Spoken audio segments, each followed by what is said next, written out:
And we're live. And we're live. Hello and welcome to the Psychic Coffee Shop. We've got a fun night for you guys tonight. We got Corbie Mitleid with us with her new book, Mitleid, Yes. with her new book, The Psychic Yellow Brick Road. She's got some other ones, and we're going to be talking about some fun stuff tonight. All right, let's bring her up. There we go. Hello. Tell us about your book, darling. Well, all right. So actually, this is the newer book, but this is the one that everybody knows about. So there you go. The Psychic Yellow Brick Road, How to Find the Real Wizards and Avoid the Flying Monkeys. And I wrote that because not everybody wants to be, there are 6,000 million books on psychic development. What if you just want to go to a psychic and not have your butt handed to you? That's this book. The tagline in the back is good psychic guidance is an art. Don't settle for a forgery. Agree. So tell everybody a little bit about you, because, you know, you've been around for a little while. Since Moses was in diapers, yes. All right. The 30-second spiel, all right, that everybody wants to know. When I was 9, I read a book called The Witch Family by Eleanor Estes. And instead of thinking, ooh, that's scary, or ha, ha, ha, I thought, and your point is, I knew there was magic in the world. I wanted to go find it. Fast forward to 1973 when I was a senior in high school. And yes, my darlings, that does tell you how old I am. I was working part-time at Spencer Gifts. That was the year Live and Let Die came out, and they had the James Bond 007 tarot deck, and I bought it. Now, we were all hippies then. Elephant bells, fringe jacket, and a deck. 5 years later, everybody else was moving on to roller skates and disco balls. I was still reading because I was fascinated by the cards. So I read for 20 years for friends, making sure that I was a clear channel for the information, kept my ego on the side. All of a sudden in 1994, I could do hands-on healing and talk to dead people with no training. It's kind of when the universe said, hello, here's your draft notice, you're working for us. Well, I did it part-time while I was actress, author, inspirational speaker, wrote graphic novels for the ElfQuest series, video producer, legal assistant, executive recruiter, always the psychic work on the side. 9/11, my husband and I watched the towers burn, and I turned to him and I said, I have to do this work full time. People need to know there are other answers out there. And he said, I believe in you, go do it. So for a year, I did my normal job and did the psychic work evenings and weekends to make sure I could make a living at it. In 1 year, I was ready to basically pee on the boss's desk and leave, and I have never looked back. And at this point, it's 6 days a week. I read about 1,200 people a year. I've written 3 books. I'm in 2 others. Stuff. Yeah. Mm-hmm. Happy life. Happy life. It is. It is a really happy life. This book, you know, took me to church a good bit. It's one of those I'm like, huh, I wonder what her bulk print rate is. I print, this is self-published, and I have several hundred in my basement. Darling, you want some? I'll sell them to you. Not a problem. I know. I'm like, okay, how much do I have to increase my appointment fee to cover the price of them? Make people that book appointments with me read this first. Mm-hmm. Well, and it would honestly cut down on a lot of his frustration. Like, if we could absorb it as a business expense, I think giving it out and being like, read this and come back to me would probably make him a happier person. Yes. Because the number of people he gets who are just kind of like, I don't know, I just kind of like, what do you see for my life? No. There is one chapter in here that every psychic who reads it is in hysterics because it always gets done to us. Mm-hmm. Does Bruce think about me? No. Has he ever thought about me? Not the way you want. If I do such and such, will he think about me? No. Is he going to call soon? He isn't. Well, if he isn't going to call soon, is he going to call later? And they beat on you until finally you go, yes, he loves you and he wants 7 babies with you, but he just doesn't know it yet. Okay. The modern version. What are we supposed to do? You missed one in the modern version. Is Bruce posting pictures to social media for me? You know. Yeah. Okay, That's fine. the I'll new put that in the revised version. But we get this all the time. Yeah. Don't keep going to 7,000 psychics waiting for one of us to tell you what you want to hear. Right. You're wasting our time and your money. And a lot of your money. Now, something that you cover in the book, and I think that, is very highly important, is the flying monkeys and what I call the wicked witches. They ones that go in there and they're not psychic. They have no ability to read out of a paper bag, but they know how to scare the hell out of somebody. Or cold read. Which go into that because I don't do that, but I've been. Okay, I'm getting someone. She's with you. She's on your left side. I think it's your mom. Is mom? No, mom's still alive. All right. Well, she's not that old. Maybe it's your aunt. Yes, it's your aunt. That's a cold read. Yeah. They guess. Now, what I want to do is there is a difference. Sometimes I ask questions, but it's clarity for the read. If you come to me for a career reading, I am going to ask you, all right, I have 3 spreads. You want to stay where you are, change jobs, or open your own place. To me, that's legitimate because each one of them is a totally different multi-card spread. Mm-hmm. And so people who say, well, you should just sit there and I shouldn't say anything and you should just read me. Well, baby, I'm not your person. Right. Because there are some people who do that really, really well. Mm-hmm. The late, great Allie Cheslick was brilliant at that. You push a button. We jokingly now call her Chatty Cathy of the Dead. But Allie, you could push a button, she would just come out of stuff. Right. But I'm very, very practical, and I want to save you money. So the faster you can get me to what you really want to know, the less you're going to spend. Exactly. And people are blown away by that because they expect us to upsell, not downsell. Right, exactly. And they expect to, and this is one reason you never see Aeson on a per minute basis do a general reading. Because those will take 45 minutes to an hour. You can just sit down there and I will lay out every card and we'll go through it and talk it through. And well, I'm looking at this. Where does this apply to? I won't do that on a per minute basis. No. And you also don't want to do many of those per day because those are the readings you're like, God, I hate this. Like, this is just, well, it's like when you say those readings, no one's absorbing it. You can't absorb that much material. Like, no one can. I agree. I tell people you'll never remember everything, and if you're taking notes, you're not listening, which is why you don't get out of my booth or a Zoom reading with me without either a CD or an MP3 download. Mm-hmm. But no, I mean, I used to marathon it. My very favorite shows in Canada were run by a pair of brilliant, brilliant men, Ray Fauché and Stan Mallow, First Star Psychic Fairs. And, it used to be 4 days, 3 to 9, 10 to 9, 10 to 9, 10 to 6. And I was booked solid. I would read 60 to 70 people in a weekend and do 2 lectures.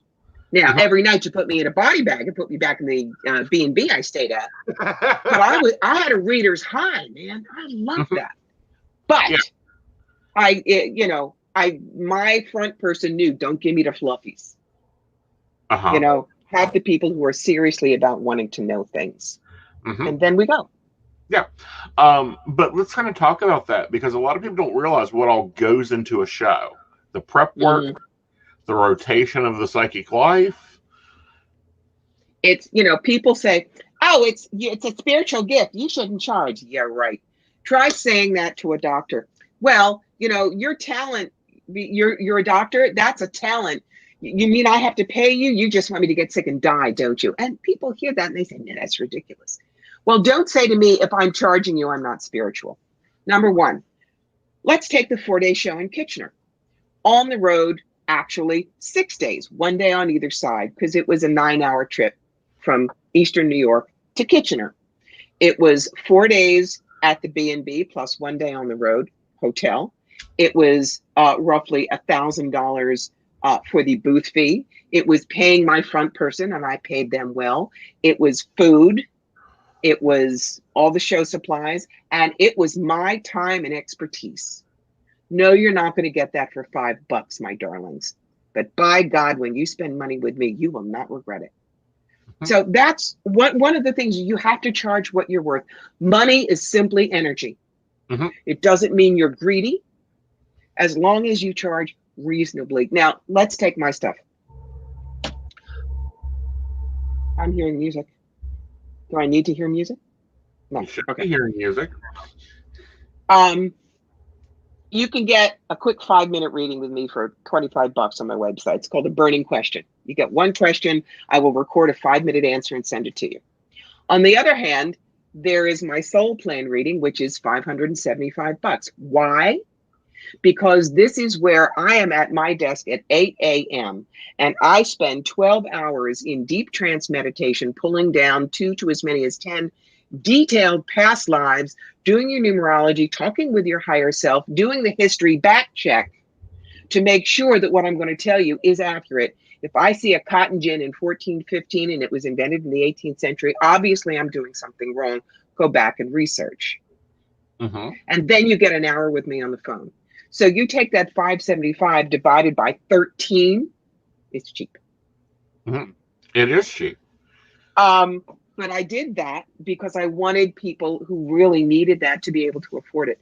But you see, a soul plan reading is a luxury.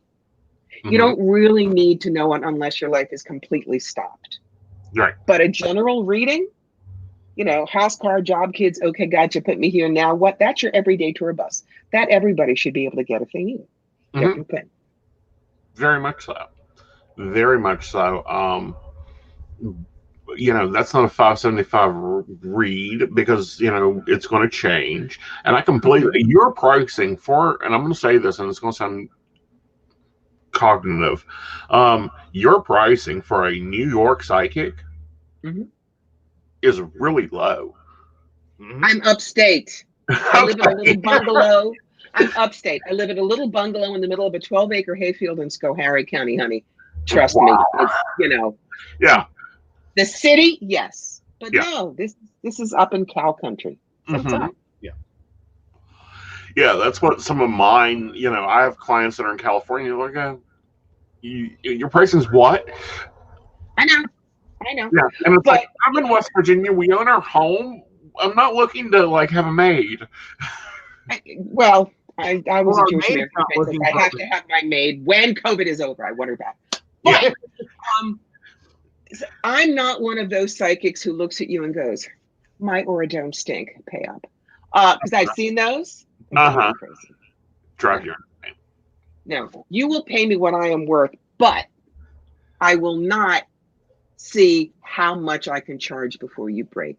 To me, that is unprofessional. Right. It's very unprofessional. It's very unprofessional. You know, I've done promo readings. We do promo readings here. If someone needs a reading, I'm like, come here. Just come here back to the office. Yes. Whatever the problem is, we're going to deal with it. You know, I ain't getting a headache for you. Yeah. Usually Spirit will go nudge that one. Or very often it's like, I'm very much into cat rescue and rehoming.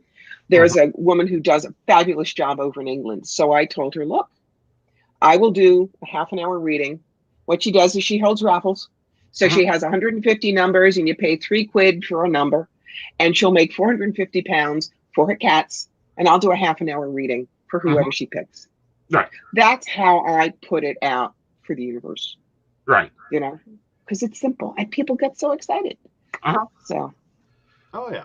And I do want to just take a moment because we do have comments coming in, and for those, no, they're good. For all of our normal viewers, hi, hello, and welcome. And yes, we usually let our authors go uninterrupted, but I'm just noticing lots of comments popping, and we've got new people. So I do want to let them know, yes, he will be doing questions at the end like we usually do after our authors.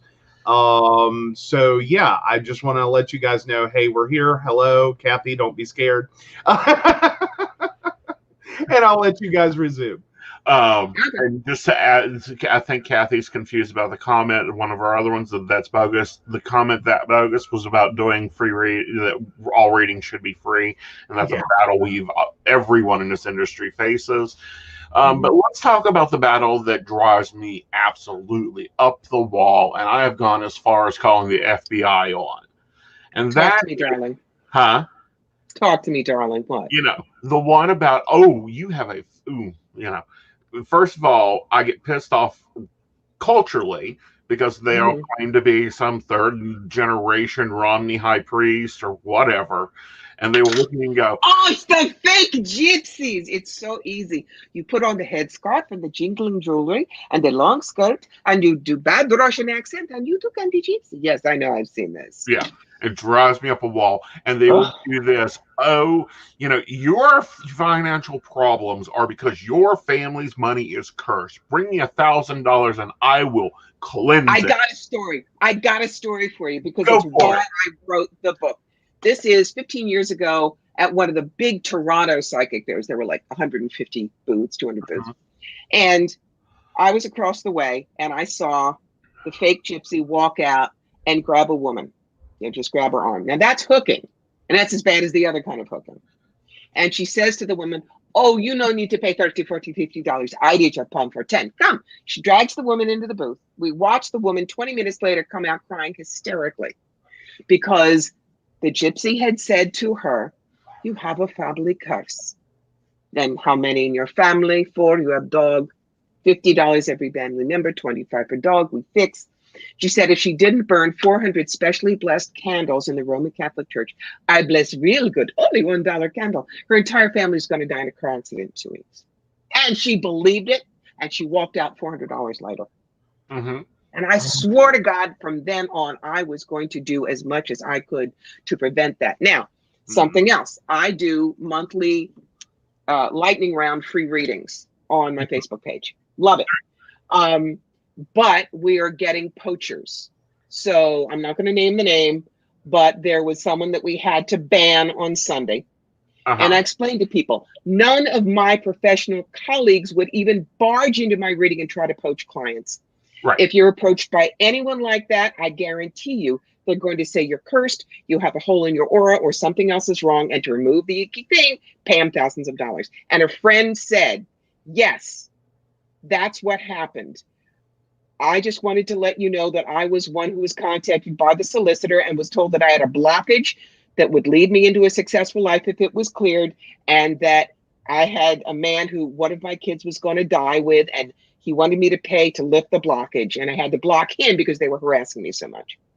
That's the scoop, guys. Yeah. We've had them here. We don't tolerate them. I have a block button on ready. Well, now we were, we've had the experience before because he sent me to the, I got drug into going to a Paracon. Was effectively what happened is there's a session. I'd really like to be there, but I can't. And it started, and it was hosted by a group of psychics that shall remain nameless because we don't get into the whole name and shame. But if you meet them, you'll know this. It'll feel real familiar real quick. And so this session they were hosting was kind of a psychic ask me anything. And it starts with one of them is going around the room and just randomly stopping and doing these just spontaneous readings. You have a reading, yeah. You have an attachment, you blah blah blah. Okay, that was bad enough. All right, so he's hearing about this, going, I don't like that. I don't like when you didn't ask for a reading. Don't do a reading. Just that simple. Don't walk up to random strangers and do readings. That's not cool. But okay, they went to the session. Maybe she thought it was understood. All right, cool. But okay. So we go on through this session, and there is someone from another paranormal investigator group that they apparently partner with often. And he is, shall we say, obviously inebriated, which was bad enough. Either that or his personality is just obviously inebriated in public. And he asks, and he asks her, do you get sexually aroused during a reading? And she proceeded to answer this. Long form. And he's like, well, that wasn't quite what I meant. I meant if the person you're talking to is sexually aroused, do you get, like, does that energy exchange? And I'm just sitting there in this session like, kill me now. Just kill me now. Just please kill me now. Don't bring, I'm sure he thought, oh God, I do not want to take this tape home to him because I know it's going to be a war of yelling. Oh, yeah. Like, he was already like 20 minutes in going, oh, we got to that question and boom went the dynamite. And I'm like, yeah, I'm never doing this again. One and done, baby. Yeah. Like, no more remote. You want to do that, you can do your event to go take that on. Yeah, well, because I'm looking at him going, you're the spiritualist, but let me come back and just say, I think the universe conspired to keep you out of this. You should have listened. Because I didn't enjoy it. I mean, I could look back and laugh, and there's someone else who may watch later who can look back and laugh. But it was one of those moments where it's like, oh. For people who aren't pros, like us, they don't know what to think. It's what gives us the bad rap. It does. It does. Like I had thought I had seen a few things, at least in terms of enough to be like, okay, I know what bad is and how bad could this be, and went, oh God. Don't tell the universe, hold my beer, which you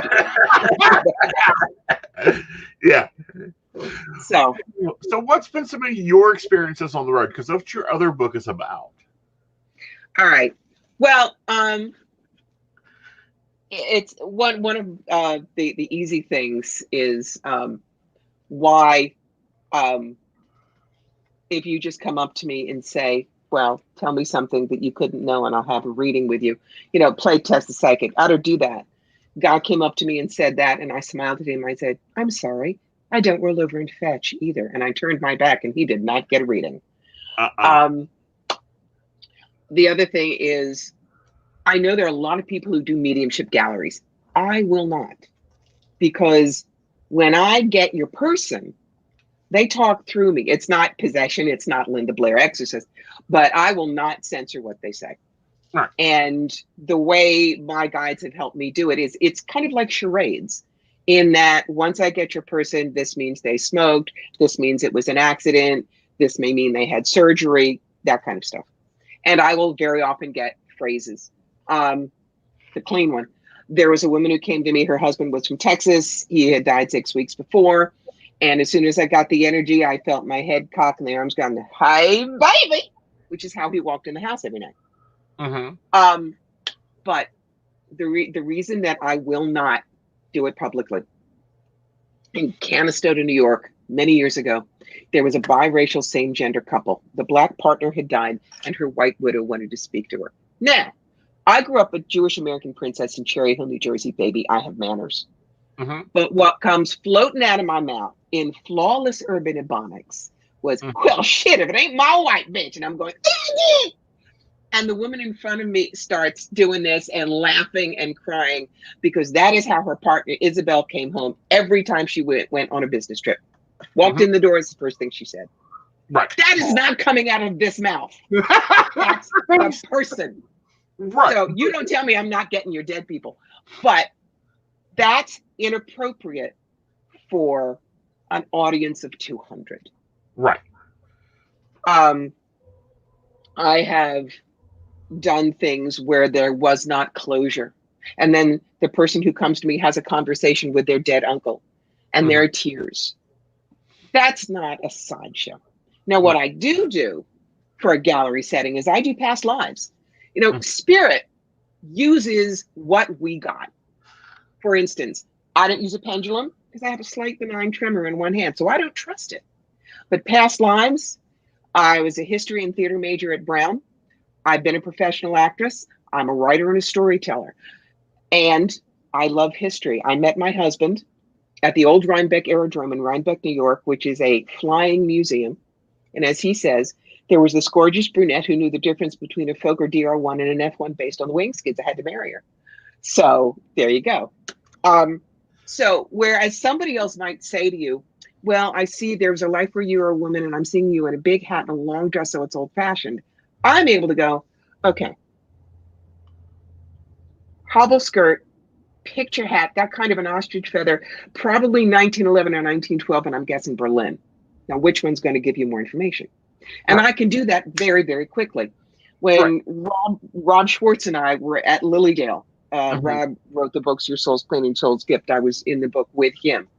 A woman, butch, short hair, raises her hand and says, why is it that I'm always freaked out when I get wet hair in my face? It took me about 4 seconds. I said, okay, 5-syllable answer, Lusitania. In 1915, you were on the boat when it was torpedoed and you went down. You had not bobbed your hair. You still had the big Edwardian mass, which took on a lot more water. Plus, debris kept getting caught, pulled you down, and you drowned. She looks at me white-faced. She says, is that why I'm scared to go on a cruise? I said, probably. But like that, that's my talent. Right. There are other people that do mediumship, and God bless them, honey. They can do that. Yeah, but we all have different talents. You do a different style than what I call, well, it was gallery reading or evidential mediumship, which they said, or physical mediumship, where they sit there and project out. You do very much. No ectoplasm. Yeah. Damn, no ectoplasm. Yeah. No trumpet. It's terrible to get out of clothes. And I'm seeing less of physical mediumship. Do you think that's because we're moving so much out of the physical world? Well, it depends. When you say physical mediumship, are you saying what I was just doing, or are you saying ectoplasm? Ectoplasm, trumpeting, what are they called? Airports or air things where they appear out of nowhere? Apports. I think it's because the hunger right now is so fierce. Remember, is there really a Santa Claus? Effectively, yes, because we've created a thought form. So at this point, the hunger for proof is so strong. I think that that's why a lot of the physical mediumship is coming back in. Because you can see that sucker. Right. Now, do you think we'll go through the same renaissance with mediumship that we did back in the 1900s? Oh, God, I don't know. It depends. In this country, if the evangelical dominionist oligarchs take over, no. I don't think we're going to be banned, but we'd be bred in circuses. If we can maintain sanity, yeah, I do. I used to be afraid to tell people I was a psychic. Now it's like telling somebody, yeah, I just went and shopped for mustard. You know, it's not that we are so common, but we are, in a sense, normal to them. Right. So, yeah. Well, and like Aeson had that problem because he's been through a few different people finding out. And so it's like, I'm a life coach as far as anyone you meet. Like, that's what I do. Just don't go there. Just don't go there. Just don't. My brother just tells people I'm a motivational speaker. So yeah, I get it. Yeah. But it really slows down the in-law question about, can you do a reading for me? You know, have you seen my mother here lately? That type of things. And I never want to go into that realm with anyone in my sphere because it's cheating. I know too much of their life already. Well, I won't read my family. They know it. It was, I've never even read my husband. It was the closest I've ever come was our first Christmas together. I had cleaned his house top to bottom and he brought in a Christmas tree. And then the next morning, do you remember the little plastic things in the middle of the 45s we used to have? Well, think about one this big, and it was under the tree. And Carl was white-faced. He said, did you put that there? I said, no. Why? He said, because that was the little shooter that I used to have as a kid. And we had a gun that would shoot those things. And whenever my father was anywhere, I'd find one, in a picture frame or under a chair or something like that. And his dad had died in 91. This was 2000. And so I look over to the door and I see his father grinning like a loon. And I said to Carl, "That's from your father. That's his Christmas gift." And, it was early in our dating. And that's when he knew I am not dating a normal person. I am not dating an ordinary girl. But he's been very, very supportive of it. But I won't read him. Yeah. I won't read him. I've done some what I call play readings with Joe, but that's because I needed someone at my table for pictures or newspapers or whatever, and I won't have my clients there. Yeah. Yeah. Yeah. Well, and then with classes as well, like we've done that a couple of times, and it's like, keep it simple. Like, just but I know better than to have my husband around anything of what I do. I'll bring in a friend or my front person or something like that. Yeah. But it's because it's simpler. It's simpler.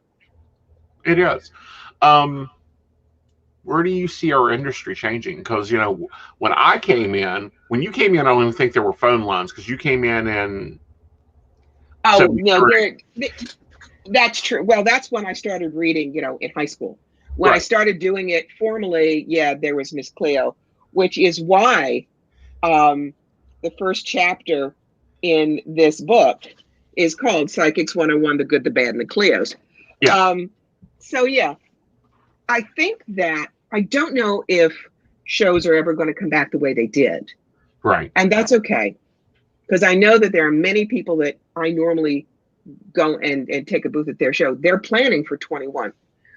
But I know that I will never go back on the road the way I did because Zoom, Facebook Live, StreamYard, Skype, I can do readings just as well this way. Do I miss the electricity of striding up the middle row of a 300-person audience and lecturing them? Hell yeah. Yeah. But I can still do that on occasion. I think that psychics will be much more available and approachable now because we can do this. But at the same time, you're going to have A-listers like us and the bottom feeders. The bottom feeders are the ones that go, well, I just retired and I used to read cards in high school, so I'll start reading cards. That's like I took a home ec class. I'm going to open up a 5-star restaurant. Time to work. But no, we're now in almost every form. I say in 20 years, they'll have a holograph of me. I mean, last night I found out that there's psychics on TikTok, and I'm like, what do you do in a minute? Oh, I had someone who wanted me desperately to do TikTok, and I refused. Really? I refused because number one, I don't, look, I'm 65. There are a lot of youngsters on there. They're prettier than I am. And I don't want to do a 1 minute and expect you to get me in 1 minute. I'd much rather do podcasts like this. My 1 hour free readings once a month. You get to see what I can do. And I take myself a little bit more seriously than TikTok. That simple. Yeah. But I get that. We are a business that will never go away. We're losing restaurants. We're losing hospitality. We're losing a lot of that. And there are robotics and other things that are, it's like on the New York Thruway now. All the tolls are electronic. There are no more toll booths. But what we do is not something AI can do. AI is not going to reach and get your dead Aunt Mary and get her to talk to you. Right. What about the industry in itself? Because we both work, I'm going to be very clear, we both work for Best American Psychics, Bob Orman's network. Best Psychics Directory. Yes. Yeah. So. Yeah. But sure. Where do you see them going? Because I'm seeing them do a couple, I see some of the slave networks that are going to fall away because no one's going to work for 25 cents a minute. Well, that's the whole thing. Yeah. It's, again, the difference between the bottom feeders and the A-listers. I will not say which one I worked for, but for about 6 weeks, last year, I worked for one of the $1 a minute things just to see what it was like. And it was grueling, and they expect you to keep them on just chatting with you. And in 3 hours, I made what I normally make in 20 minutes. Mm-hmm. So no, I mean, if you're brand new and you want to cut your teeth, go do that. Mm-hmm. But those of us on Best Psychics Directory that have the chops, the professionalism, the large resume and skill base, no, you're going to pay more for that. Yeah. At the same time, you know, you're going to pay me X amount on Best Psychics. Mm-hmm. If you get me for 20, 30 minutes, I would say to you next time, try direct. Right. Because they'd spend less money. Right. Now, that's a rare thing. Normally I can get 10 minutes and we're done. And that's fine. And even if they never come back to me, if they got what they needed out of the 10 minutes, that's fine. The regular people that you and I have that come for half an hour or an hour and want to go deep dish, those are filet mignon to me. Right. Because they are seriously interested in what you have to say and what they need to do to grow. God, those are the best ones in the world. Right. They're my staple. I love them. I love being able to sit down and have so this is what you're doing. This is what you're not need to be doing anymore. And this is where you're headed. And here's the other options if you choose to not like that one. And I don't think people like that when I go, but there's this one and there's this one. We always have options. We do. It's like if you ask me a yes, no question, I'll correct you.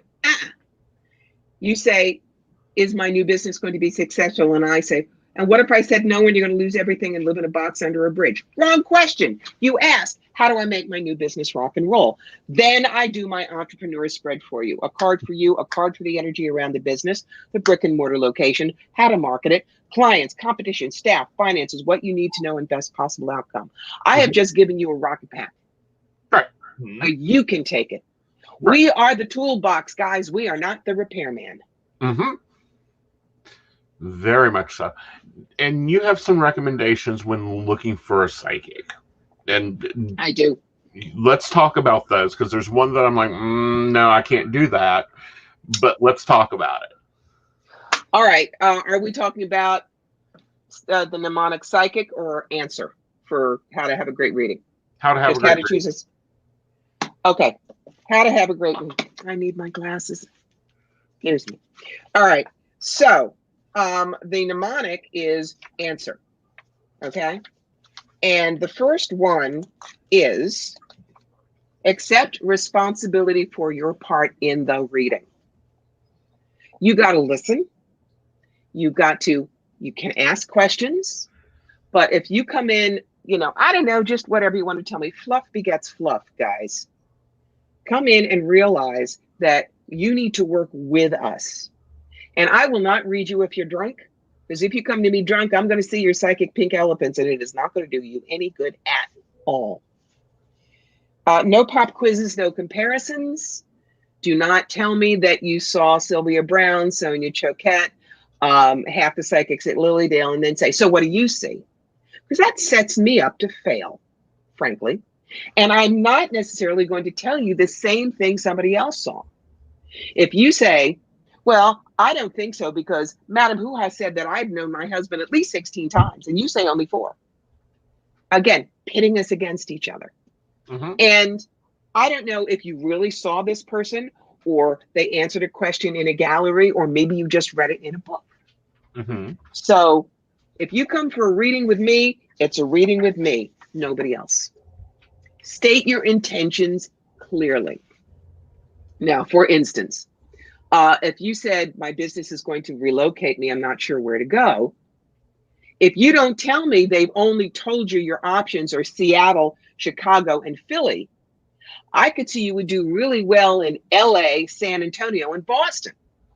But if they haven't offered you that, I've just wasted my time, because you have to go back and say, but they're not giving me that. So state your intentions clearly. If you want your career stuff, tell me. Don't just sit there for half an hour and there I've done 28 minutes on everything else. And you said, but I wanted to know about my career.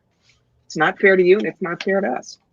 Widen your horizons. Now, this one. If you don't get along with your daughter, and I say to you, in about 3 months, I see your daughter really coming to you because she needs your guidance and a lot of comfort. And you say, my daughter hates my guts. No. What if all of a sudden her best friend dies in a car accident? What if she's a great basketball player and all of a sudden breaks her leg and her scholarship is gone and she'll never play again? She needs your help. So the thing I remind people is even the best of us are not 100% accurate. We're 85% at best. The only one 100% accurate is God, and he's not doing psychic care booths this week. So, yeah. But now, what was the one that you had trouble with? It's not this one. I guess it's the pneumatic psychic. Choosing a psychic. Okay, yes, I can do that. Yeah. Professionalism, sharing references. You're in charge of your own destiny. Charges. Here I can fix anything for a price. Inappropriate actions and connections. Which one torqued you? The torque me was giving away my clients' phone numbers to prospective clients. No. Okay. No, never do that. Yeah. For instance, I have 4 people that have always said, give them my phone number. I'm happy to do that for you. I would never give them without permission. For instance, I have one woman that I have read for her since her child was 3. Her child just started Penn State this year. If I need to tell someone what I'm like at a psychic party or depth of readings, Kelly has always said, you absolutely have permission to give my number. That's when you get out a client's number, never without permission. Right. So what would be a suggestion? Are we clear on that? They're like, oh yeah, we're very clear on that now. Good. What would be a suggestion for someone that may be in that situation where they want a psychic and they're like, look at my feedback? Okay. That's my normal line. Check my feedback. Testimonials are really important. It's why when I'm helping bring up a rookie, I tell them, get your testimonial book. And as soon as you're done with the reading, have them write a couple of sentences. Because you can say you're wonderful and that doesn't count. And you hire your front person to say they love you. My first front person was my husband's office manager at the museum. You think she's going to diss Mrs. Museum Director? No, she's not. So you want the testimonials because those are the people that have had readings. Right. Interesting. I hadn't heard of that. I haven't seen that down here, the testimonial book.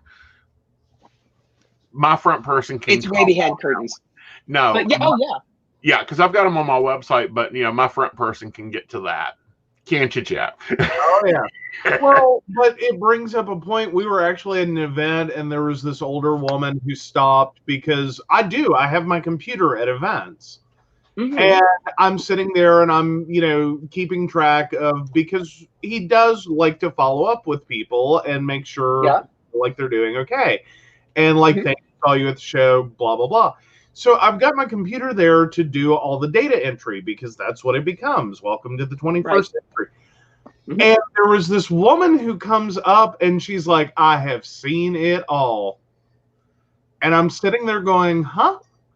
And she's like, this is the weirdest thing I've ever seen. She said, a psychic and a computer. How does that work? Those two things don't belong together. And it made her day. She went off laughing. Little old lady, and I mean little old lady on a walker, just hobbling away. That's cool. And I'm just sitting there going, that was just too precious. I was like, okay, well, you have a great day. You're going to get a little bit of all kinds. You really are. Yeah. Oh, yeah. Oh, we meet some of the weirdest, most interesting people, weirdest people. Yeah, it's great. Yeah. And I'm normally the one with the phone in my hand doing like 45 speed texting and all that. Yep. Yeah. So Yellow Brick Road is for the people who want readings. If you want to get into our business and you're willing to do the shows, this is the book. You get everything. I mean, the first thing, basics: choosing which fairs to do, designing your booth look, dress for psychic success, and choosing a front person. And I have a 4-page job description for my front people, so they know everything. Ooh. And it's one of the reasons that even if it was a myth fair, I was always busy because we looked professional. Like we knew what we were doing. Like you could respect us, we would respect you. And when my front person knew how to do things right, I mean, cranking, I would have to shoehorn in breaks, but like 11 hours straight. At the same time, you always pay your front person. I don't care if you don't make a dime. Mine always got $50 danger pay for walking in the door, whether I made money or not. And I then also had a commission after I made such and such money, which is what covered my cost. They would get 10% of whatever else I made after that. Right. Because if you just pay them straight, it's like government work. They're not motivated to push. But my people always walked out with a few $100s. I worked their tail off, but I paid them well. And if you're going to be a professional, you have to pay like a professional too. Don't do what I saw once, which was a woman who said to her front person, I can't pay you this weekend. I didn't make enough money. Sorry, you signed up. She's working for you. You know, that to me is, again, someone who is not straddling the wiki woo and the business mountains correctly. Right. And or he doesn't understand it. That, like, hi, the front person is not getting a spiritual gift and reward from this. It's like, this is my time. This is my day. This is my, you know, like, even if it's, I have a Saturday off and I have literally nothing else better to do. Like, come on. Yeah. So. Yeah. And then we were talking pre-show, and you've talked about it before. I've talked about it before.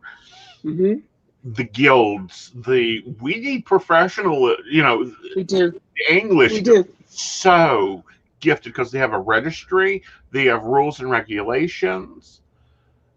We need it so bad in our industry. The closest that we've ever come is, it's no longer around, but we had the Tarot Certification Board of America, which is how I became a certified professional tarot reader. It was not just, do you know the cards? It's, do you know the cards? Do you know them upside down? Give me 3 different spreads for 3 different kinds of readings. You had to write a code of ethics, and it was grueling, but it was great. Now, through the tarot certification, through the Tarot Guild, I'm a certified tarot master. So again, since we don't have the Tarot Certification Board of America, the Tarot Guild is now, they teach, they certify, and they've got several thousand members all over the world, because we need our tribe. If we're going to treat ourselves as professional, we need to have a professional tribe. Right. But we also need, in my opinion, someone to turn to instead of just ringing up the FBI agent that I've had a contact for 20 years and going, so I have a case in Florida. It involves over $2,500 and a BMW. Here's the report I got. Explain me. I'm not following. That lovely piss us both off curve of the money and cars cursed. Give them to me. Oh, the fake gypsies. So you're reporting the fake gypsies. I got it. Yeah. The flip side to that, unfortunately, back in around 2008-9, the Philadelphia police force raided every New Age shop, astrology, whatever, intimidated them, and said, if you're open again tomorrow, you're going to jail, because there was an old law on the books. And so, you know, I think the ACLU got in there and nothing was done, but people with law power can sometimes just delight in harassing us, especially if, you know, they're the evangelical dominionists. Right. So we have to police ourselves. I'm not sure we can get an outside group involved. It's very sticky.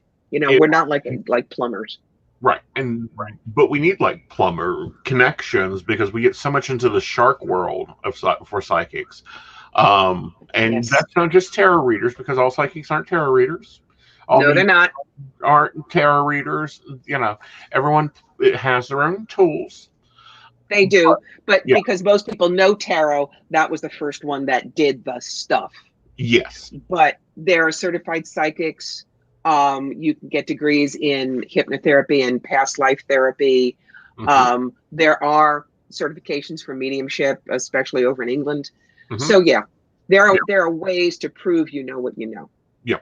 I think mine comes from England. A lot of my stuff is English based because we don't have it here. It's like, I think that maybe 5 of us was the first ones to sit down and go, okay, this is how we're going to deal with this plague, and this is how you're now going to get a reading, or you can go online to do a reading. Because you know, the big there are some fake schools too. Yeah. But if you see a way to get together, if you will, you know, the high council, whatever you want to call it, I'd be interested in working with that. Yeah. Simply so that we would have a baseline of ethics. Right.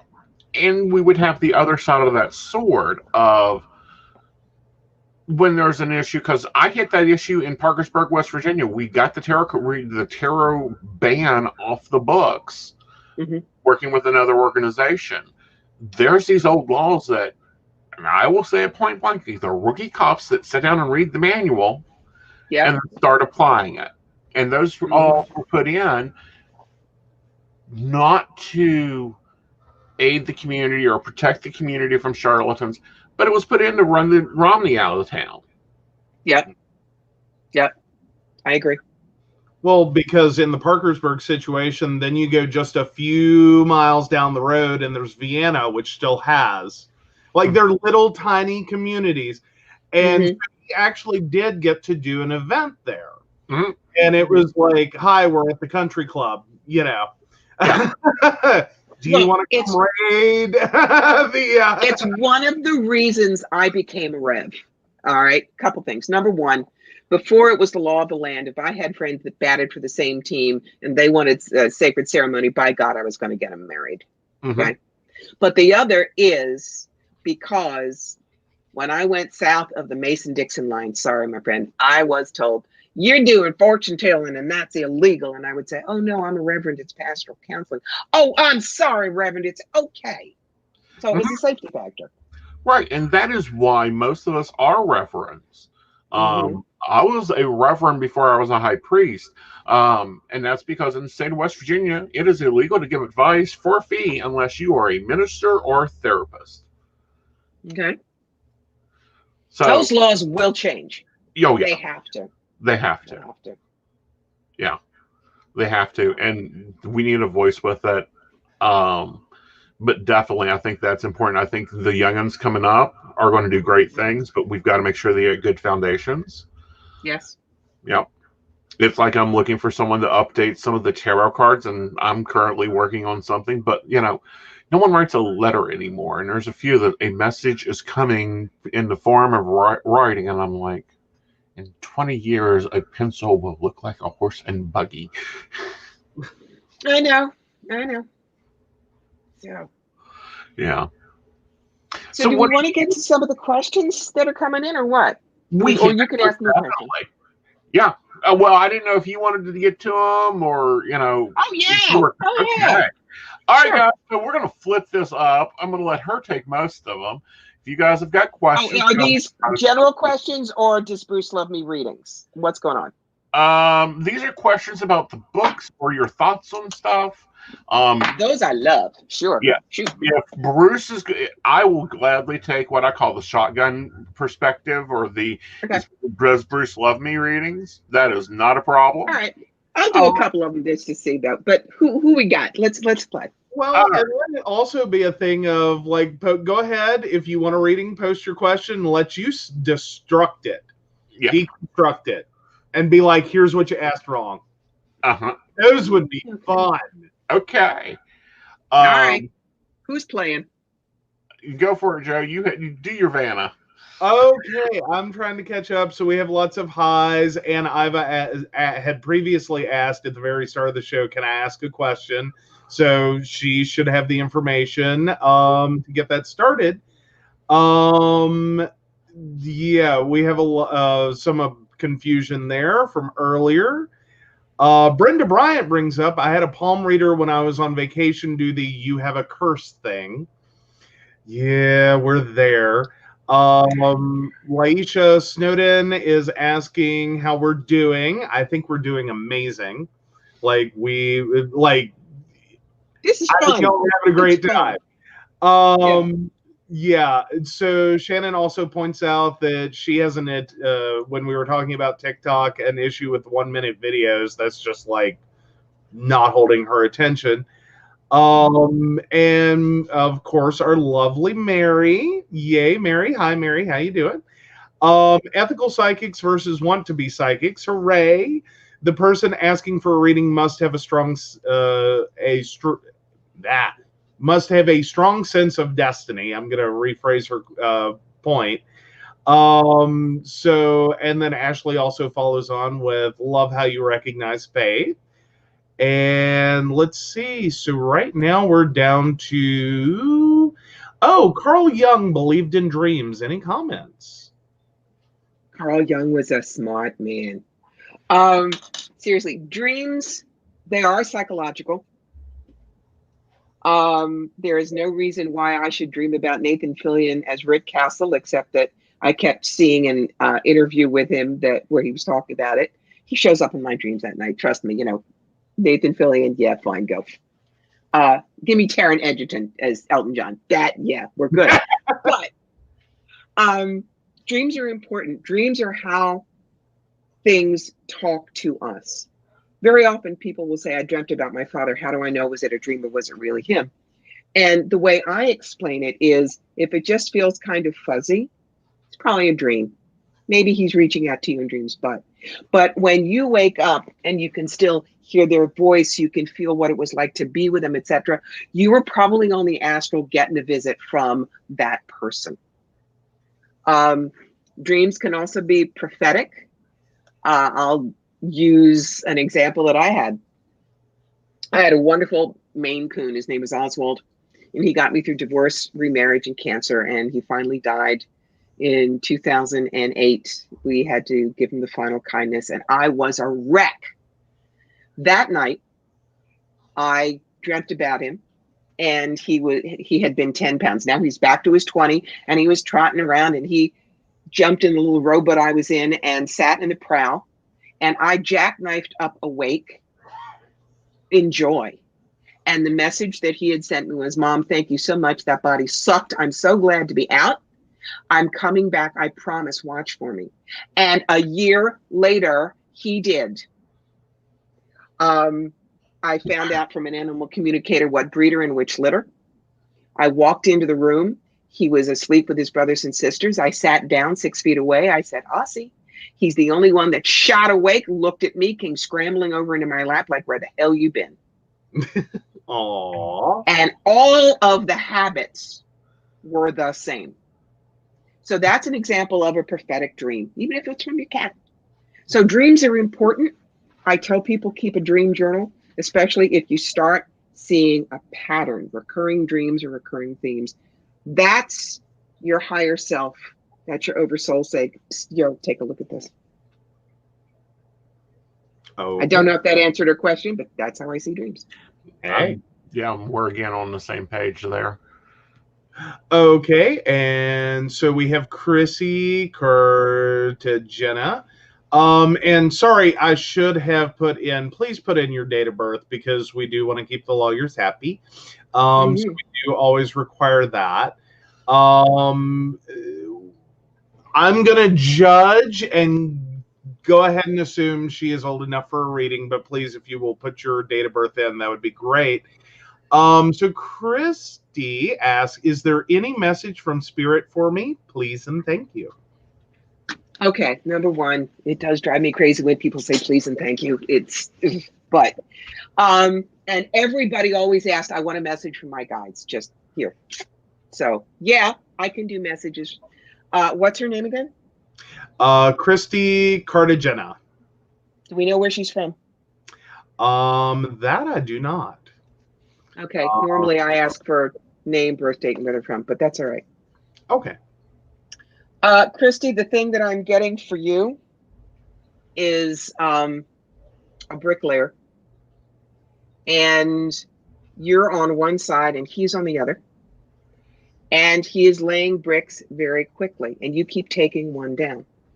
What this message is to me is that you need to work faster and a little harder at bridging, literally bridging a gap, making a gap, getting through to one of your most important relationships. They keep putting up walls, and you keep gently pulling them down, and they keep putting up walls. You have to take the situation and say, all right, fine, we need to talk. Otherwise, I think that this is a relationship you might lose. Okay? That's how I do spirit messages, not Raziel is your angel and he loves you. Mm-hmm. So there you go. Awesome. Oh. And Rachel Carr, 48 of 92 from Point Pleasant, says, I have a desire to be a spiritual teacher, but I don't feel worthy, but I also don't want to do anything but help people heal. Seems like what I'm doing isn't enough to heal or calm the naysayer. I can't seem to get out of my own way. Am I missing something in my meditation and writing? This might be too broad. I've never done this. Okay, now this is an example of where my oracle cards come in. And the first one that lit up for me is my Ganesh deck. Ganesh, for those of you who may not know, is the Lord of Obstacles. He is very, very popular in India. He's that elephant-headed god, and everybody's got a statue to him. The American equivalent is going into South Philly, and the Italian-American grandmother has a little statue of the Virgin Mary in the back by the barbecue. Same thing. And there are 6 cards that I'm going to pull for you. That's the reading this deck taught me. 1, 2, 3, 4, 5, and 6. And yes, I am going to need to put on my glasses. All right, the first card is the core of this situation. And for you, will you relax about it, woman? You wouldn't get the nudge to do this if Spirit wasn't saying, I've drafted you. Now, what's blocking you from the relaxation is this. You think you got to know it all right away. No, you don't. The inner knowing is what happens when you do manage to get quiet and shut up the squirrels and the hamsters upstairs. And you're going to feel that, oh yeah, I guess I got this. Okay? Now, the attribute that you have that's most useful for you right now is going to be spiritual practice. Chop wood, carry water. And remember, you don't have to get it right all the time. Jerry Larkin, a wonderful Buddhist writer, her first book was called Stumbling Toward Enlightenment, and that's what we do. Okay? You cannot get it wrong. Spirit is very forgiving. Who's your ally in this? Ganesh's ally? Set your priorities. Do you make the time to do this? Do you actually give yourself some relaxation and time when you're not trying to do 72 other things and then meditate? You need to carve out space, just like you would carve out space to eat and to sleep. Okay? Now, the next card is called Don't Be Fooled. You may think that this is going to be useful to you, but it's not. Quit staring at your navel. Quit trying to figure it out. Sometimes knowing why is the booby prize. Just accept that you haven't so far, and now you will. Go here instead. Every time you get even the smallest anything, love it. A cookie is as great as a wedding cake kind of thing. Because when we are healers, we have to get out of the way. We are not the healer. We're the tube, as John Holland says. Comes through us. Okay? And it doesn't take anything to be worthy. It just says, get out of the way. When you worry, I'm not worthy, that's your ego saying, what do I have to do to be worthy? No, because it has nothing to do with your ego. It's that you look up and say, hi, Spirit, you need me to work? I got it. And then there you are. So take a chill pill, please. You've got this. Anytime you're afraid, anytime I'm not worthy, that's just your ego playing with you. You're in service. And just like guys in boot camp can end up being 5-star generals, but they have to start in boot camp, same thing with you. Okay? We need you. I'm 65. I'm not going to be around forever. We need you. Keep going with it. What's the next question? All righty. So our next one is from Mary, and date of birth 11/28/57, and she is up actually in New York. She didn't post her location. Sorry. At least hasn't yet. Okay, my late husband Frank comes into my dreams, mostly good news. Sometimes he has warned me about enemies. Dreams are amazing vectors of truth between our earth and the afterlife. Okay, less of a question. Mm-hmm. Just a statement on that one, I think. I believe so. Sorry, typically she has questions. Okay. We love Mary. Okay, and Christy, of course, says thank you. And she was of age, so 8/12/81, just for the video. So next is Kathy which is Kathy Drown, and we don't have Kathy's location. Minnesota. Okay. My first husband Charles, who is deceased, I feel like he keeps trying to give me a message. What is it? And 7/28/62. Okay. I do not do mediumship stuff on the air. That's yours, boss. Okay.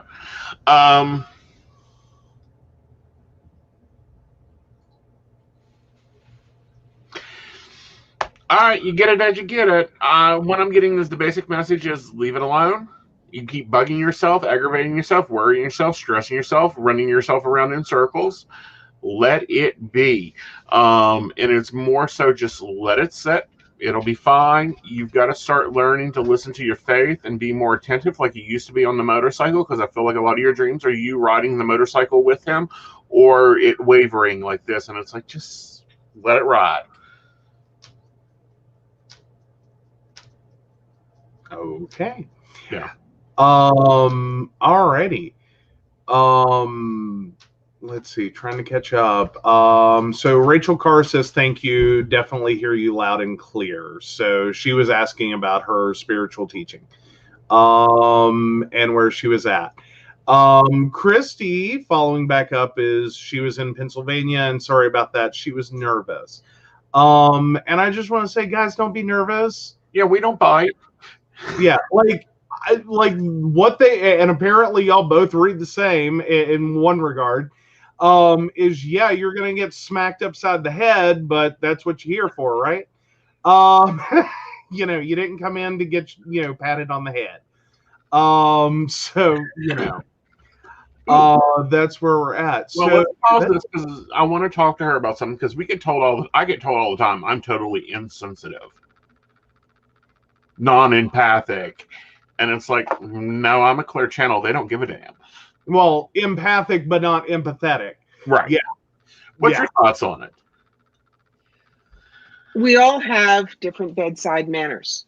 If someone is new, I can be very gentle, very kind. If it's mediumship, I'm very compassionate. But if I get intense, it's because I want to give you this information. I believe in my clients when they sit down, and I'm not going to give you fluff because I respect you more than that. So if I'm intense, and I'm also funny, I've been told I could be a stand-up comedian, and I've actually done stand-up bits on being psychic called You Think My Life Is Easy. It's just our style. You would not expect me to do, half my relatives are Norfolk, Virginia, and I can do Tidewater along with anybody else, but you are not going to believe it from me. I'm a New Yorker. We go boom. So if we have to worry about our style with you, it means, again, our ego is in the way. If you just trust that we're going to tell you what we see because we want to be that clear channel for you, it's not going to really matter what we're like. Right.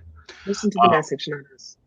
And, something else that's in the Yellow Brick Road is talking about guides and how they're not around just floating in robes and, higher conscious ideas. Mine that I currently work with, because, he's changed and grown over the years, but he's still the same entity, looks like a librarian. He just goes, pulls a file. But if we're out and about, he'll gossip and talk. And I'm like, okay, did I like get the Rebel guide? But I'm hearing from so many A-listers that nope, that's the relationship we have with them. Talk on that a moment. Well, guides also grow and change as we do. So you don't have the same teacher from kindergarten to PhD. So you may not always have the same spirit guide. You'll always have the same guardian angel. As I say, they have your name in the back of their tunic. I belong to Denise, whatever. But guides grow and change as we grow and change. Because if you've got a really high level guide and you're just this little schnutz starting, you're going to be scared, and B, you're not going to be able to understand. So that's how that grows. And we have more than one usually. I know that with me, my father, who was my best friend, we shared a birthday. He'll very often come in when I do medical intuitive readings because he was a fabulous cardiologist. So whoever your guide is, they're there because they want to be. But it doesn't mean that they're going to feed you pablum. Right. One of the things somebody said, a psychic said, my guides had abandoned me. No, they didn't. But your mother didn't always do your homework for you either. She let you struggle because she knew that's how you would learn. But she loved you while she was watching. That's a guide. Yeah, and they never leave. Like, nobody's ever off duty. You think we can do this life by ourselves? You are nuts. All right. So we've got Ashley with a question. I'd love your take on this one. Oh, yeah. Okay. We've been in baby watch for a while now. This is this child needs to be evicted. That's where we're at with baby watch. Okay. So she's 72 months pregnant. Basically. This kid isn't coming out. Not happening. So Ashley, 8/26/96 from Greensboro, North Carolina. I keep popping in and out like I'm in labor, but any info from a reading on labor or baby is appreciated. With a great big purple heart. All right, I'm going to pull some cards on you, honey, because I knew when I was 13, I did not want kids. I have not been pregnant. So, all right, first, I don't know how big this baby is, but I think it's going to be a big baby. Okay. Number two, I don't know, but this card can often mean a cesarean. Just saying, I am not an OBGYN, but be prepared that you may need a little help.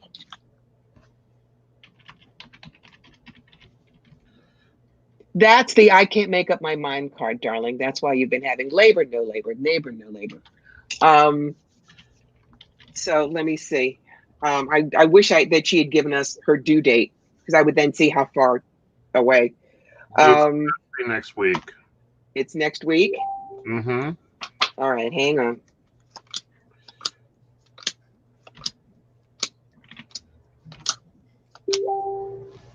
Only a couple of days late, I think. Card 8 was the world. Due date is Friday. Okay. So 8 days from today, I think. Yeah. Cool. Very cool. But no, we've been on baby watch. We've got a nice little group over here.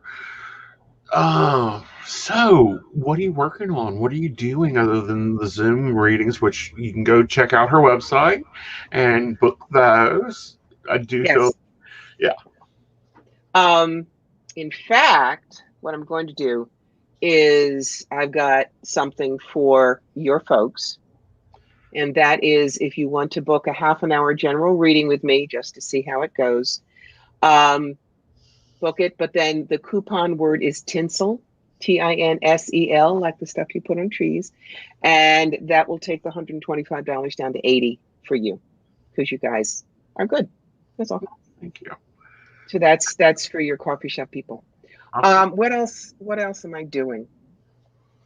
Well, there's a third book we haven't talked about, and that is Clean Out Your Life Closet, which is actually self-help. It's clarity, adaptability, simplicity, and making friends with stress. And it is the first of the self-development project series. So I'm starting to write a book called The Big Reboot.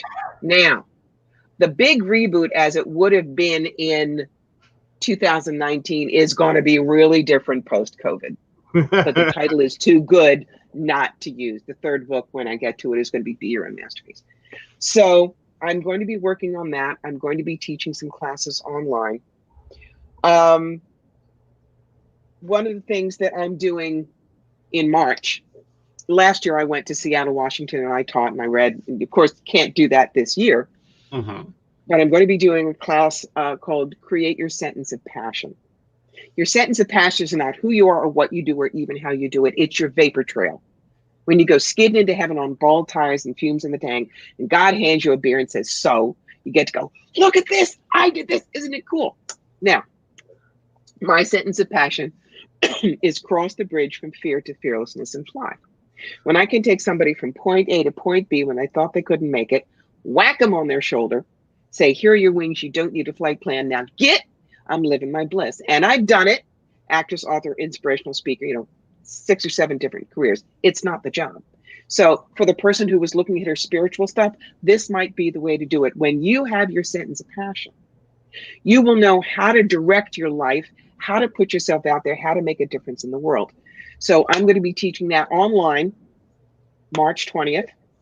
I think the class is limited to like 16, but it's from the East West Bookshop in Washington State. And then I'll be doing readings for them.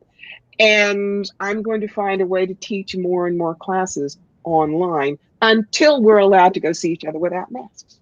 Yep. Simple as that. Simple as that. And that's what I'm doing. And then it's going to be a limited schedule for in-person, like looking at the tax and everything that we put upon ourselves as readers. Yes. Yeah.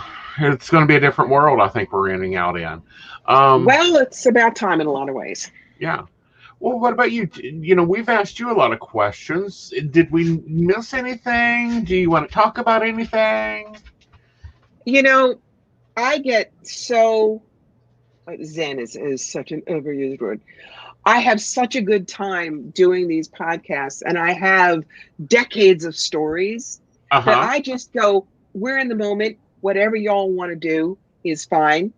So as long as you've got everything that you got, I'm completely content. Oh, I'm very content. I'm very happy. I was so excited this morning when I'm like, I get to actually sit down and talk a little shop. How does your reading booking process work from your website? Let's talk about that, because yours is different than mine. Yes. Well, I do a lot of different things. I do tarot, I do oracle readings, I do past lives, I do spirit guide conferences, I do sentence of passion, I do brainstorming your new age business, and I do soul plane readings. So if you're setting up your own website and you're starting to do this professionally online, Acuity, Acuity, Acuity scheduling is the very best. I set it up so you get to choose what you want.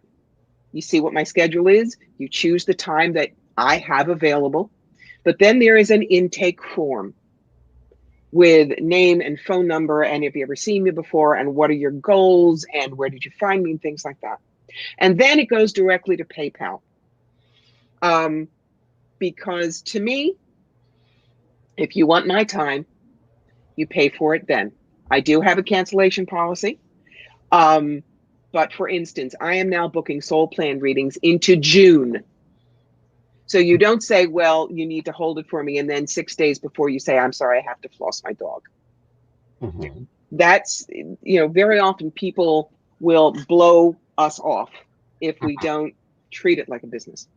So then people get their homework from me if that's necessary. They get a reminder, and I set it up. I record it with GarageBand. Then they immediately get the MP3 recording through mailbigfile.com within 5 or 10 minutes. And I am always on time. I never blow them off. And I'm very clear about policies. That's being a professional. If people want to have a reading with me, I have set it up so it is like that to arrange the schedule as long as I have the space. Right. And since I've been doing that, I've been getting a lot more readings because I don't have to call people back and say, oh, well, what about this? Right. But no, my thought was from the client's perspective too.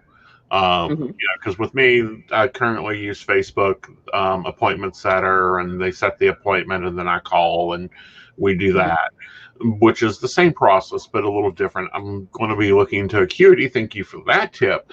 But from their view, like if I'm doing a mediumship reading, I prefer it to be video. I prefer them to go ahead and have who they want to talk to and their questions wrote the night before. Because we all do different intake. Yep. With me, with mediumship, well, first, I ask them first thing, what's the most important thing you want to get out of your knowing? And then if they go blank on me, I get Brooklyn on them. I say, come on, what's biting your butt? Because everybody knows what that one thing is. Yeah. For mediumship, I tell them I need their dog tags.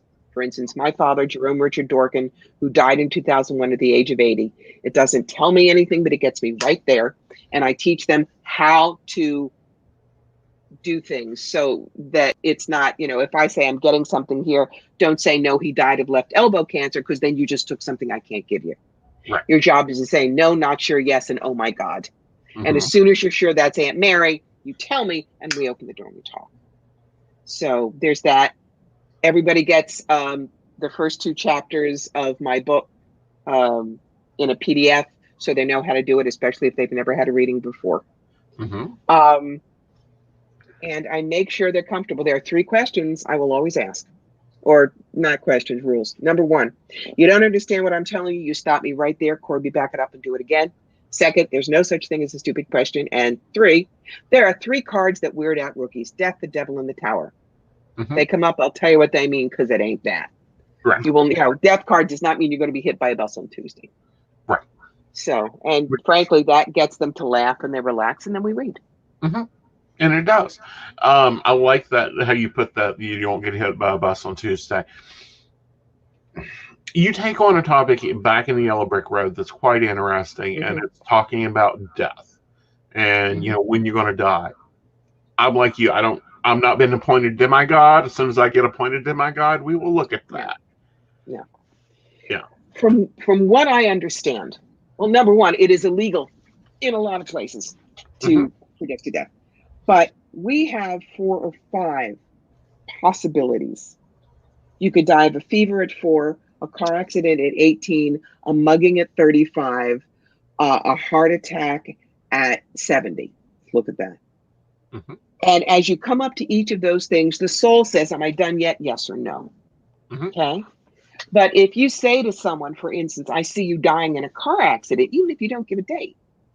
Now, I was in a car accident where my car went black ice under snow, took down a tree, a telephone pole, flipped, had electrical wires on it. If someone had said you're going to die in a car accident, I probably would have died of fright. As it is, I felt like I was on an e-ticket at Disney, and my spirit guide at that point, Carl Emil Schaefer, was probably watching the car and taking care of it. I walked out of there with a couple of bruises, 120/80 blood pressure, and I wasn't wearing a seatbelt. I was not supposed to die then. Maybe it was one of the points, but I wasn't done. And especially if someone has cancer and you say, yeah, you got 7 months. Who the fuck do you think you are?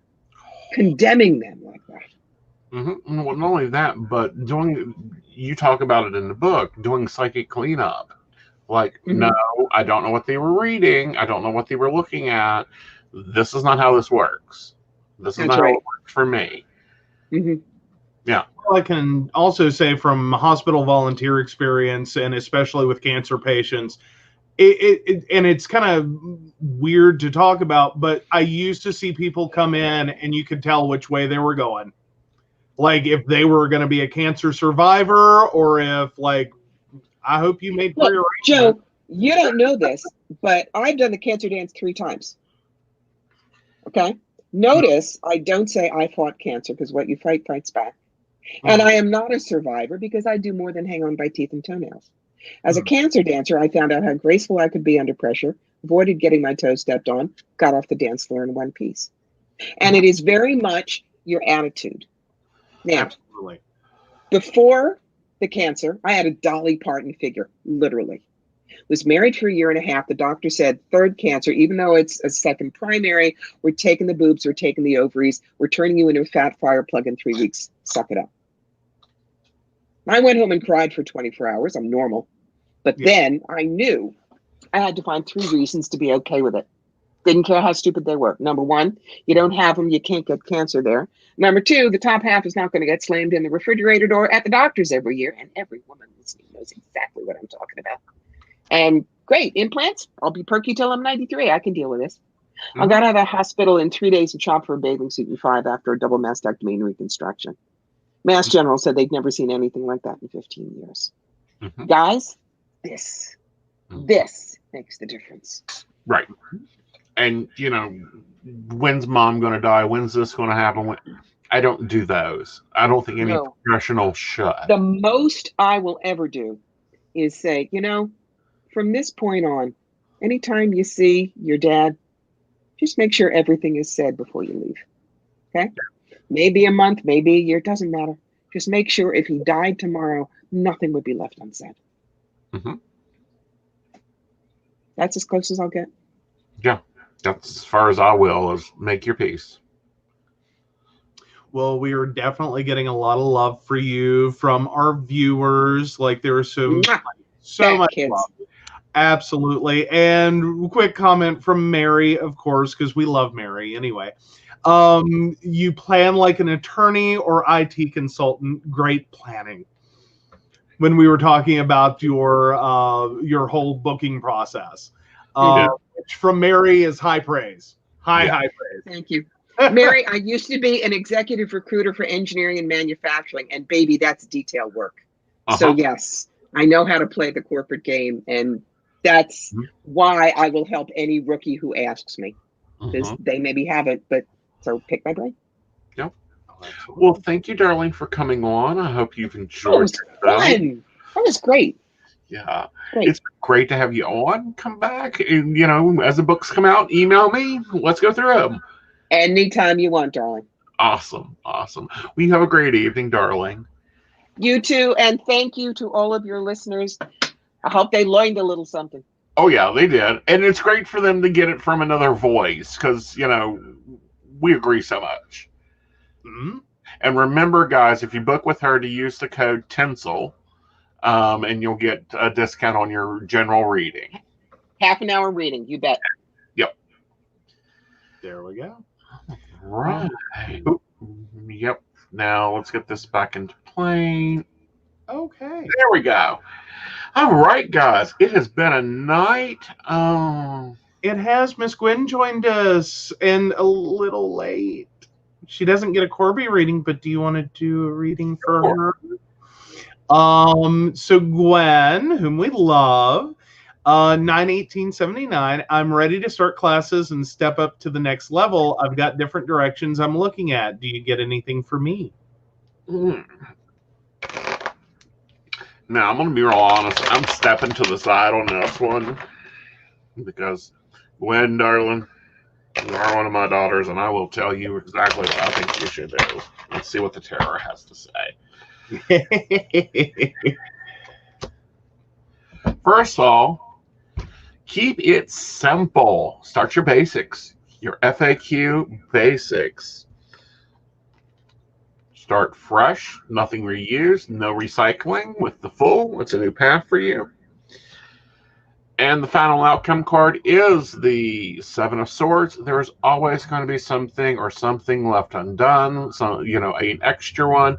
Oh, I want to go teach this. Specialize in something. Personally, I think you should specialize in starting out the basics. Mindfulness, meditation, Wicca 101. Wicca General. And then work from there, honey child. There we go. So, yeah, awesome guest. Loved it. Loved having Corbie on. Guys, go check out her site. It's one of the few books that I've read that I'm like, yes, thank God someone else said it with a better name. Yes, this is the way the industry actually works. You guys go grab her books. If you're into the industry, because there's a few that I know watch that is in the industry, grab the new one out. You have the magic and then the genie's lamp.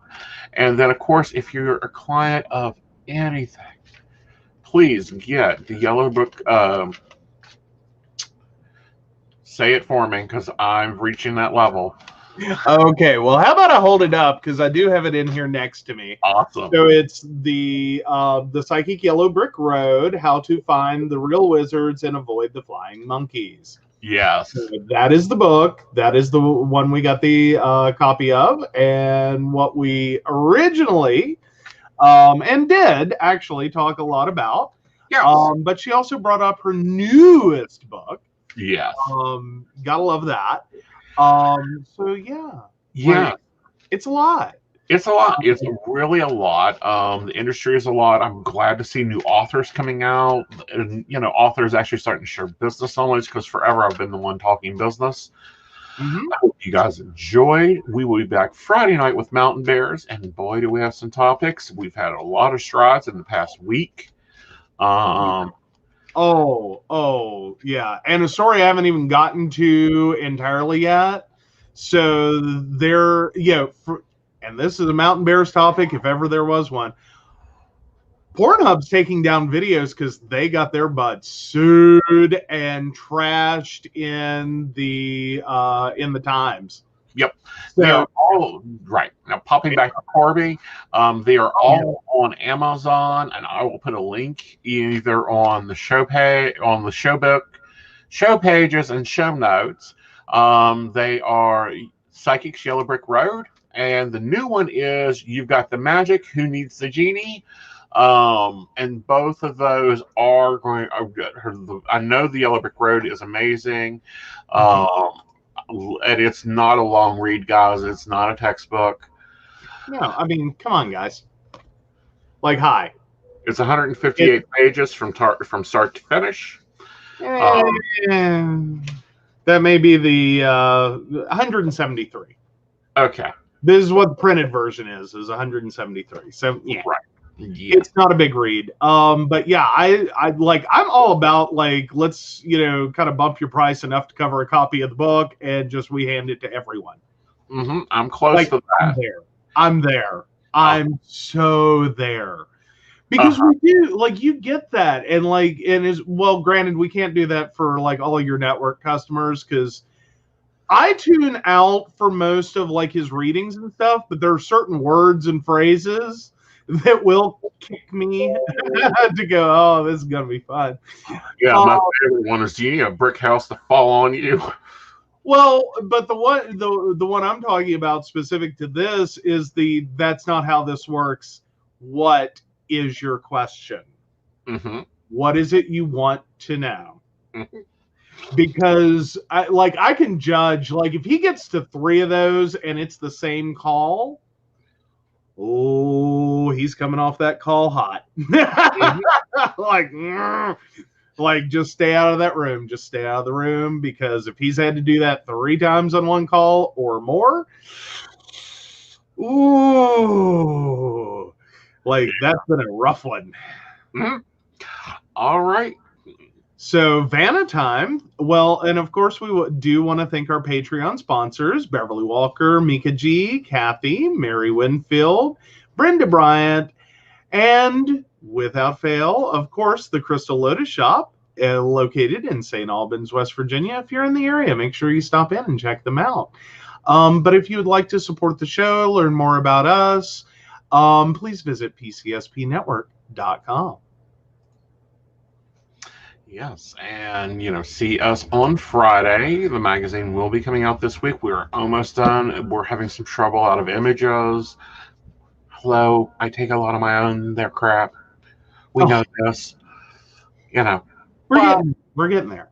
Yeah. And it's been one of those, like, weirdo months. Like, I swear.